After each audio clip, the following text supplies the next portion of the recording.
So how can you make an extra $500 a month passively? I mean, obviously you can set up this online store or Etsy, or you can sell templates, or heck, sell your plasma. Those are great ideas, right? Those are probably not the solutions you're looking for right now. At least if you're here, that's not what you want. Because let's be honest, that sounds like you're kind of pimping out stuff and it's not really the thing that you want to do.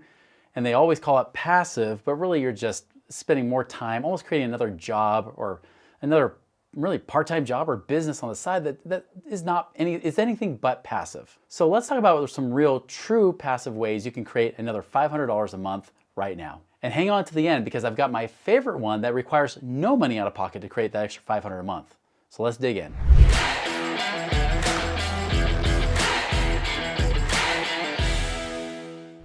All right, so number one thing you can actually do right away if you want to make an extra $500 a month is if you have your own place, you could rent out a room. Or you could, if you have a duplex, rent out another unit. This can be an easy way to go. And especially if you've got some cash, you have good credit, you could actually say, well, I can go buy a home, rent out something here. You know, it could be a basement, it could be a mother-in-law apartment, it could be anything for that matter. You could be a college student that just has an extra room that you use, rent it out, and make money off of that. So if you want to make a little extra money passively where you really aren't having to babysit them so much, yes, you're gonna have to deal with them from time to time, maybe have to deal with their noise. That might be an issue, of course, right? But the truth is, if you don't have to be like clocking in, clocking out, and you want to be able to make money, sometimes literally while you're sleeping because they're paying you to sleep there, that could be a great strategy to use to earn an extra $500 or more a month, depending on your situation and what kind of place you have to offer. Now, if you like your own space, if you don't want to have to rent out a room or something else that's really close to you, one option you could do is you can also just buy a rental. Now, if you have the cash to do it, usually you'll need at least $20,000, $25,000, $30,000 to put as a down payment. You can actually buy a rental property that you can then turn around and rent to others. Now, I personally prefer a strategy referred to as turnkey rentals. Turnkey rentals are simply this. You often will go to a turnkey real estate company. They have properties already there for sale that you can pick from. It's almost like picking from your own little menu of choice. You already know how much it's going to pay you. You can pick out one that maybe fits your criteria versus another. Maybe you think that one's a piece of crap and you like this one better, or maybe vice versa. You want the piece of crap and you want the cheap thing that can make more money. Whatever it might be, they have those options listed for you. They then help you purchase the property. They represent you as like the agent usually. They also help you get the financing, and then of course they're the ones that will help you get the property manager, whether it be themselves or somebody else in the area. The great thing is you can buy this anywhere in the country. Because for example, I live in the western half of the United States. The truth is, in the western half of the US here, rentals are horrible. They're horrible because they're high priced, low rent. But if I go out east, if I'm looking like in the southeast or the Midwest, they got lower prices, but they still charge decent rents. So as a result, I make more money, I make more profit. But of course, I can't be there to babysit the tenants and deal with the trash and toilets and everything else, right? And neither can you. So as a result, you can actually get these turnkey companies, these property managers, to do it for you. Yes, you'll pay them a fee, but the great thing is that you're free. I didn't mean for that to rhyme, but it happens sometimes. I just did it again. So anyways, the truth is this, right? You get to be able to make that determination, have a property manager, you collect checks. That's the beauty of it. But remember, you do need probably at least $25,000 to $30,000 for that 20% down payment of the property to be able to buy it. So if you don't have money, naturally, this is not going to work. And just so you know, some of these ideas will require money to earn money, because despite what some people tell you, despite my last point where you could earn money without money, still, you need money to make that passive income. That's the easiest way to go about doing it. All right, the second strategy is you could become the bank. Now, let me ask you a question. Who's got more money, you or the bank? Obviously, who's got the taller buildings, the bigger house? It's the banks, right? You go to any city, the banks are always the tallest skyscrapers you'll see in that city. Why? Because they are literally in the business of making money. So if I'm looking to invest, shouldn't I learn to invest like the bank does? So one of the best ways you can do that is you can actually lend your money like you're the bank, because that's where banks make most of their money, right? They're lending your money, and that's how they make money in return. What if you could lend your own money, say to a real estate investor where they do all the work and you just collect the check? That's a great passive strategy you can use that has worked for many, many years and for many people. I'll give you a warning. It's more important about who you invest with than what you're investing in, isn't it? Because if that person, if they're a shady character, you could be in trouble. You could lose your money. But the great thing with this is if you're like the bank, think what the banks do. When they loan you money to put on a house as a mortgage, they're on title, aren't they?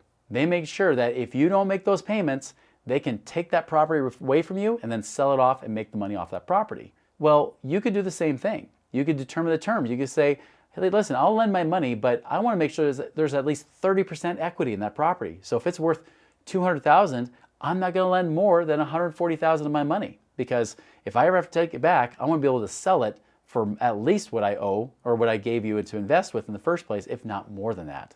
So that's a great strategy you can use to invest with other investors, which they want the money too. And sometimes they'll pay lower, like 6 or 8%, but many times, especially with the connections I've had, they pay at least 10 or 12% a year on that money, because they would much rather pay you than having to go through the bank and go through all the red tape and all the hassle and wait forever for approvals, when they can just get the money from you, do a quick, easy transaction, still give you the access to the property where you own it, but you also get paid because they owe you the money. And whenever they sell that property, you have to be paid first, because the lenders get paid before the equity investors. That means that they get paid last, you get paid first. So a great strategy to be able to use.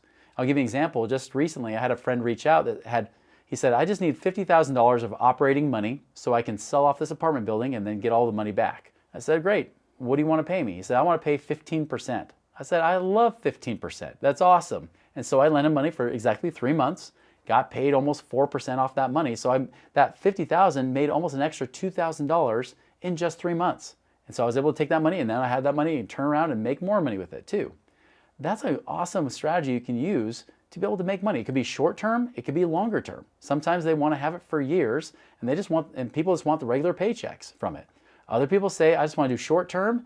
You flip the property, you renovate it and then sell it, and I get paid back, and then I can do it again. Now that can be a nuisance sometimes, so just be aware that if you're trying to do short-term lending, there's breaks in that time period. So you might notice that there's sometimes your money's not working for you. So some people might just want to go into a lending fund. Kind of as a bonus here for you guys, a lending fund could be an option where someone's actually investing in multiple projects, and then they pay you agreed upon interest rate. It might be like 10%. They'll say, I'll pay you 10% a year on this money. You can keep the money with me for 3 years, 5 years, or even longer. You might just re-up it every time, so then you don't have to keep moving the money in and out. Lots of ways to do this, but I'll tell you, when I was a financial advisor, back in the day when I was just a salesman in a suit, I never knew that was possible. It blew my mind that I could literally lend money to people and make double-digit returns. That was a shocker to me, versus just gambling my money in the stock market and hoping and praying that I might make double returns if I'm lucky, which, by the way, the stock market only averages about 8% anyways. All right, so here's my final one, guys. The one that you can actually do with no money out of pocket. And this is one I found out accidentally. In 2006, when I was starting to learn about real estate investing, I was starting to build that up. At the same time, I remember a friend asked me, he said, hey Chris, I noticed you're doing mortgages. Do you actually like that business? I said, well, I like teaching about mortgages, but I hate doing the paperwork. Well, Chris, why don't you find somebody else to do the paperwork for you? Why don't you find somebody in that brokerage that actually can do that kind of work, that maybe is a numbers nerd or something, some paperwork nerd. I said, do people like that actually exist? He said, yes, they do. So I did. I found a guy named Clark, because anybody named Clark is a nerd. They must like paperwork if they have the name Clark, right? So I went to Clark and I said, hey, if I hand off clients to you, they're already ready to go, but you're willing to do all the paperwork. Would you pay me 50%? Would you pay me half? And he said yes. Now, of course, I was mortgage licensed. I could do that. You couldn't just go to a mortgage broker and ask them to pay you, because you got to have a mortgage license. But I did. And he said, yes, I'll do that. And so a month or two later, I'd send one of my family or friends over just to get the mortgage done.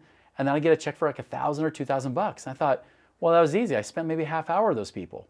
And so I started doing that with other companies too, even businesses that weren't related. Like I had a wholesale jeweler, I would get paid a 5% kickback. I had another company I referred to, and they would pay me 10% back, and they would just have different amounts. And the next thing you know, guys, I was making a couple thousand a month, literally doing almost nothing. It took a little bit of time, but it took no money out of pocket because it was relationship based. And I was creating a win-win-win transaction. It was a win for the person I was referring to, obviously, because I was giving them business. It was a win for me because they were paying me, but most importantly, it was a win for that client or that customer because they were able to get good value. And I made sure that that's a key thing. If you do what they refer to as affiliate, right, or referral marketing, where you're connecting people, you want to make sure you're connecting them to good, solid people that are going to deliver on what they say they're going to deliver. Otherwise, that's not a good relationship in my opinion. There are plenty of people out there pimping their stuff or pimping other people's stuff to try to make money. And that's just not a good option, guys. I think that's just robbery, in my opinion. You want to make sure that you could have just a few good relationships, but remember, just ask them, hey, do you have a referral kind of kickback I can get if I connect you with somebody? And in many, many cases, they will say yes, because if they're a smart business owner, they would do that. I even do that. Money Ripples even does that. So those are great ways you can do that, where yes, you can use your money passively, but you can also use your relationship capital instead of your financial capital to make you more money. All right, and I know there's so many more options you can do with passive income streams. I just covered a few of them today. If you want to learn more, you can actually subscribe, like on our channel here. We got more passive income ideas you can get from our Money Ripples channel. Check that out right now.